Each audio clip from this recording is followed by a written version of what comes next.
Today, I am super excited to introduce to you one of my dear friends and soul sisters, Janice Kameir. So before we dive into the conversation today about Janice and the amazing journey that she is on, I would love to give you just a little bit of a background about her because it's pretty fascinating, actually. Thank you.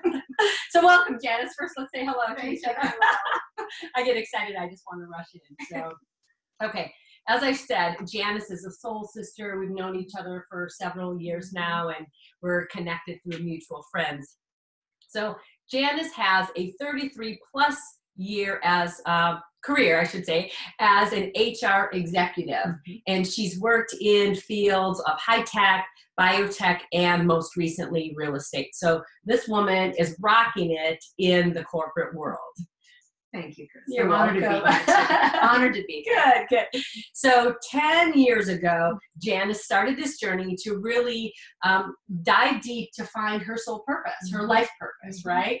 And in the last 5 years, what really came out of that inquiry is a connection. She made a connection with her skills and talents and gifts as a medium, and has been a practicing medium the last several years. I said 5 years, right? Yes, the last several years has really embraced that gift, right?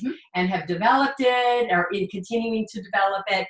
And so today in our conversation, we're going to dive deep into that. So, and what you've shared with me is she's realized now in the last 3 years, because of her embracing that journey and not fighting it, but embracing it. Now she's been able to help countless other people that she never planned to help, and the impact, and I know she shared a lot of the stories, you've shared a lot of those stories with me, has just been phenomenal. So thank you. It's been a great journey. Good. Well, I hope we get into some of those things as we talk. So, great. So I have a pretty structured format that I love, and we are here for a conversation. Janice is not used to this kind of format, so I'm going to put her at ease and let her know that this is just two friends having a conversation. Sound good? Okay. So I want to talk specifically about your really feeling and feeling the calling regarding the mediumship, and then how you stepped into that. So can you really go back and remember that moment when you felt that calling to be a medium, or how that all transpired and unfolded for you? Yeah, no, it's a great question. I would say probably about 5 years ago is when I was driving home from work, and I thought, I don't know if I can do corporate America too much longer. I've had a great career. I've been blessed. And at the same time, I felt like something was missing. And so as I was driving home, I remember thinking, how could I explore my passions? What are my passions? So it was really just an inner soulful discussion on something. Okay. And as I was driving, I thought, I really love to learn. I'm curious. I want to learn. So the first step, I thought, I'm going to enroll into a motivational seminar or like a weekend retreat somewhere and just see what that looks like. Okay. It was at that retreat. It was more of a spiritual retreat. Okay. I wasn't sure what I was getting into. I was open-minded going into it. And the entire weekend, I was on a high the entire weekend. Wow. I knew I had connected with my passion. Wow. Just within that workshop.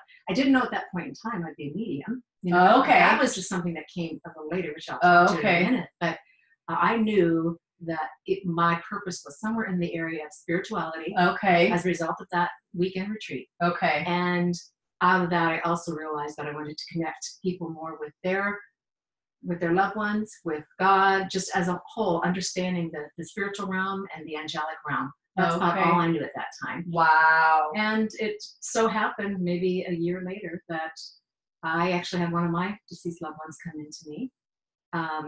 I had heard that other people had had this experience. I was not a doubter, I just didn't have the experience. I didn't know what to think. Okay. But from there, I've started studying it because I now had this experience behind me. Okay. And I've been working with mentors for the last few years. I have had the good fortune of channeling souls of loved ones for maybe 40 to 50 Wow. in my life. Wow. So that's a lot. Yeah. So if you can share with our listeners, and this is our first time we're doing it side by side in person. So we may play around a little bit with talking to each other versus talking to you. So kind of bear with us as we do that. If you could share with the listeners how, when you first had that your loved one, deceased loved one, would come to you, and then how did you get to, like, I think this is a gift of mine to be a medium? Share a little bit about that to our listeners. So because of it was my sister who had passed many years ago, came in, and she said to me that everything was going to be okay. And this was after a time when I was going through, I just finished cancer, just finished a divorce. So it was at a time where it was most meaningful to me. And I thought, gosh, there must be something bigger and more than me and more than what is in my physical world. So from there, I started to, just explore more. And I started reading a lot of books, anything I could at that point in time. And then I think what happened at that point in time, I realized maybe this is something that, because of my intuition within human resources, my skill, that it was kind of a skill transfer as well. Interesting. As long as I focused on opening up my own channel and my ability to learn and receive, that I could just broaden my intuition from my corporate world into the spiritual world. And that's a thing, thank you for saying that word. That's a thing that really jumped out as you were explaining it, is this openness. And I think a lot of times, especially if we've been in something like you've been in HR corporate for 33 years, we put ourselves in a box, right? And we say, this is who I am. And we aren't so open maybe, but it sounds like you had such a stirring knowing there's something more than what I'm doing. There's something more than what I'm doing. And you let that just, with openness, lead you to explore. Yes. Okay. I think you referred to this about your inner listening. Yes. Right. Inner so listening. It's really being quiet with yourself. And some of that is I started meditation as well. So I'm doing that as a weekly practice. I should be doing it daily, and I want to be doing it daily. There's no shoulds here. There's no shoulds. I'm holding myself to a higher standard. Perfect. But I think the meditation, just getting quiet within myself, that is helping me to listen to what my soul's purpose and journey is. Okay. And to focus on the essence of who I am. Maybe to me, Chris talks a lot about radiance. Radiance to me is your essence. It's your beauty of who you are, who you were as a 5-year-old child, and how do you fully express that to the world? Right. That's when I think you find your passion. But we're so busy with life that we tend not to take the time to really explore, right? What your soul's calling is. Right. Oh, it's so true.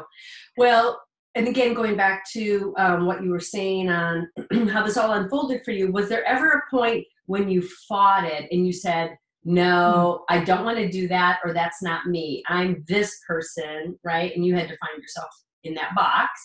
This can't be me. I have had that discussion with myself so many times, because when you're a practicing medium or a medium or doing something outside of what you've normally done, right? It can be any skill for that. When you're learning a new skill, and this is like a new language, this is like a language without a textbook. So I have unfortunately been in situations where I have delivered some information from people's deceased loved ones, only to have a blank look sitting across from me going, I have no idea what you're talking about. But then they may call me later on and say, oh my gosh, I understand what that means. But during that very moment there, I think I should go back to corporate HR, because that's what I know. Right. This I'm still learning, and I don't, you're dealing with valuable information, that is so meaningful to people. Right. You don't want to be wrong. So close to the heart. Yes. I would imagine. Right. Yeah. So you don't want to be wrong, and you're afraid that what if I deliver something that isn't right, isn't true. But I have learned through the course of this journey to just believe and trust not only in God but myself. Wow. And if I trust that I'm being utilized for my life's purpose. And I know that. It's trusting in what we can't see. That's right. Oh, that's a key. Yes. Ladies and gentlemen, whoever's listening out there.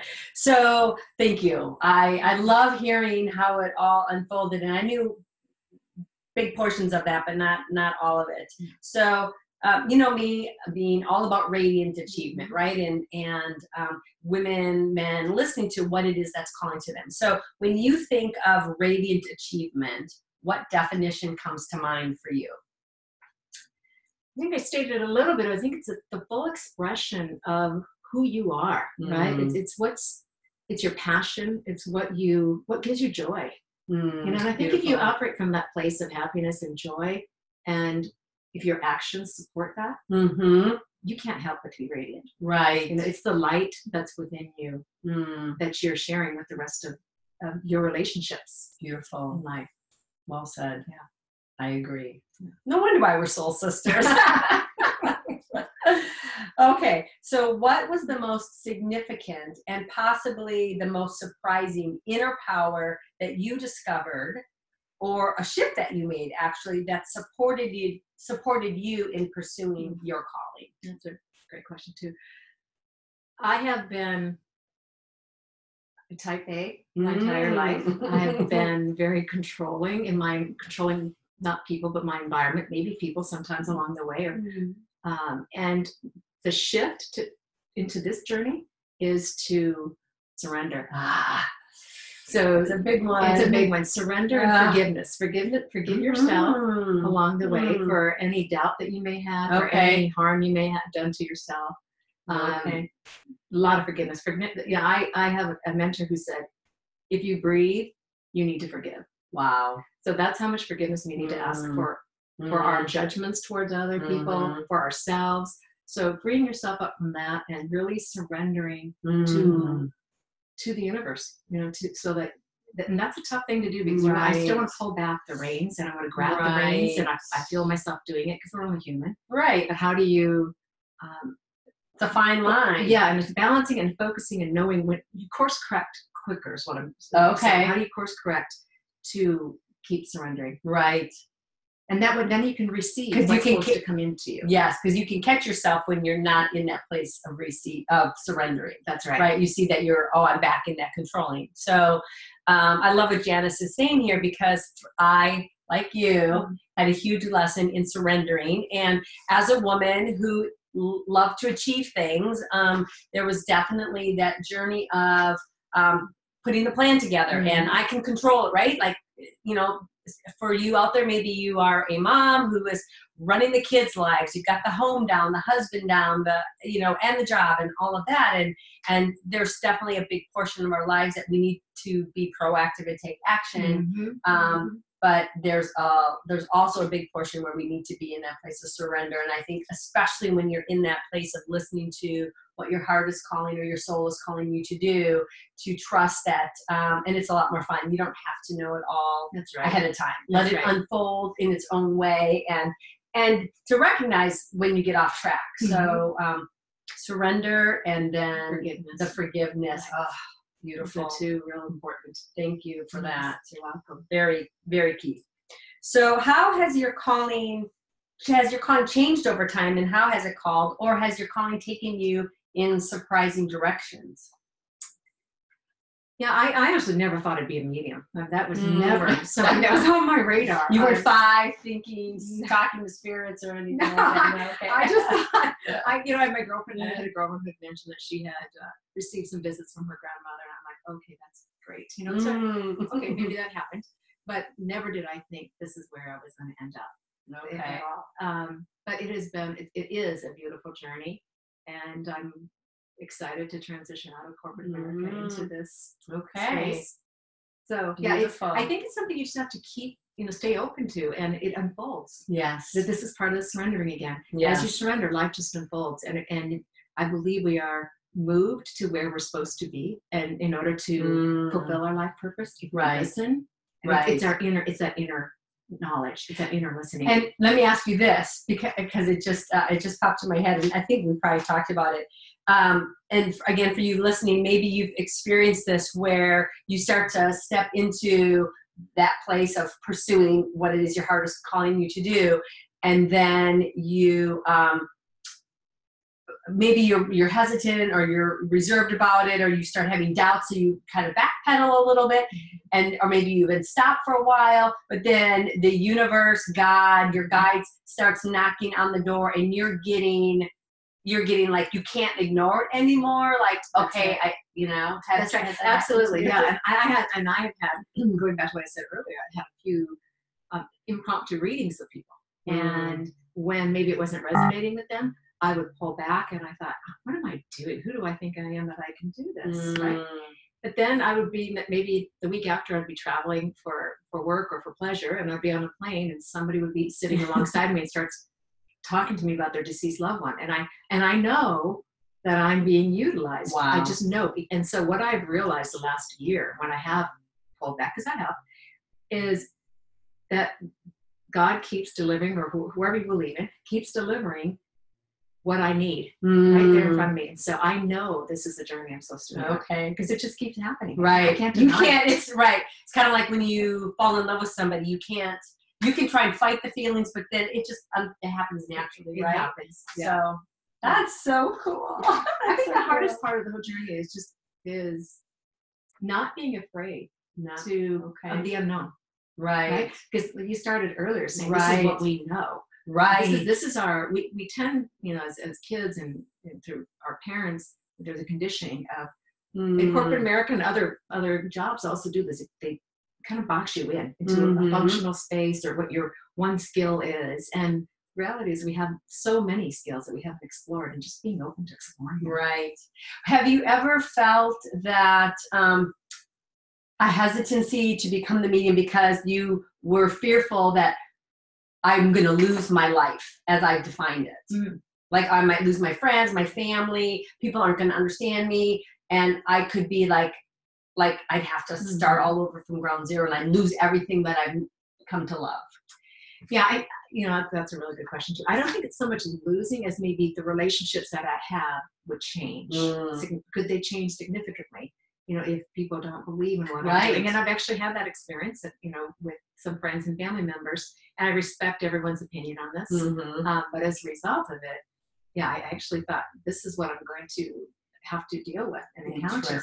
And then I realized that I'm also, the flip side of that is I'm helping a lot of people. Right. And it gives me such joy. Yeah. When I finish a reading or talking to somebody, to see them light up and to know that they know that their deceased loved ones and angels are around them always. Right. I feel like I've given them the best gift that I could possibly Right. give. It's priceless. It's right? priceless. Wow. Right. That's fantastic. I'm so grateful you're following your heart. Thank you. Thank you. So my last question is, what role has the power of inner listening, and you talked about it a little bit already, meant in your journey of pursuing your calling? And inner listening is, if you're not totally familiar with it, is one of the 7 powers of radiant achievement. Right. I think the inner listening is so key, because we have a tendency to tell stories all day long to ourselves. Right. And Chris and I both have read the book, The Untethered Soul, which is an excellent book, excellent read. And it really refers to and talks about, the stories that we share with ourselves all day long, which then can defeat us. Yes. Or it can hold us back from finding our life purpose or achieving it. And so I think some of that inner listening and learning is just stepping back, putting your thoughts out in front of you, realizing that you're not your thoughts. Right. And embracing that, and that way you aren't limiting yourself. In other words, we're putting all these boundaries and limitations on ourselves, which then prevent us from moving forward. Right. What we're really good at. So you mentioned, so I'd like to dive a little bit into your inner listening, and you mentioned meditation. Give us a little bit of information on how you really have developed that muscle of inner listening, and what you do kind of on a daily or ongoing, life basis. Sure. So yeah, along with meditation, which I did bring into corporate America. So we have meditation guided twice a week, which is great. That's beautiful. 2 full hours of meditation, which is great. I also will meditate in the morning, right when I get up. I think if you can carve out 5 or 10 minutes of your time, which is often hard. Okay. Right when you awake and before your feet hit the ground, there's a space there, I think, which you can grab a hold of, which is the quiet time. Okay. Because it's so hard to find quiet time throughout our days. Right. So that helps me. I pray on the way to work in my car. Beautiful. And I also take deep breaths. My newest practice is every time I hit a stoplight, I take a deep breath. Oh, I love that. Because then I'm opening up myself more to the universe. Mm-hmm. And so it's another way of receiving what they have to share. So and I'm also doing a sugar cleanse. So the more I can clean and keep my body cleansed, okay, the more I'm going to receive what I need to receive. Beautiful. So it's mind-body connection, I think. It is. Yeah, I agree. Wow. Yeah. Yeah, this girl's kind of hardcore on the no sugar thing. Only for a month. Anything you'd like to add that maybe I didn't ask you about, or anything on your, in general about your journey of pursuing your mediumship calling? Yeah, really? I'm excited for everyone who is exploring their life's purpose. I'm excited for Chris and her book. Yes, that's exciting, because I think helping women, especially in today's world, to express themselves fully and to find that safe ground in which we can do it is beautiful. And I think you are absolutely assisting with that in this journey. So thank you. Yeah. Thank you, Janice. So appreciative of you being here today. Yeah. Well, ladies and gentlemen, whoever is listening in out there, that concludes today's episode. Janice, thank you for being here. I would love to stay connected with you. So if you would love to stay connected with me, you can go to my website, which is thechristinehoward.com. And on there, I have a link to sign up for a free gift to give you something to support your journey of radiant achievement and radiant leadership. And until next time, thanks for listening in. Have a radiantly beautiful day. Bye-bye. Bye.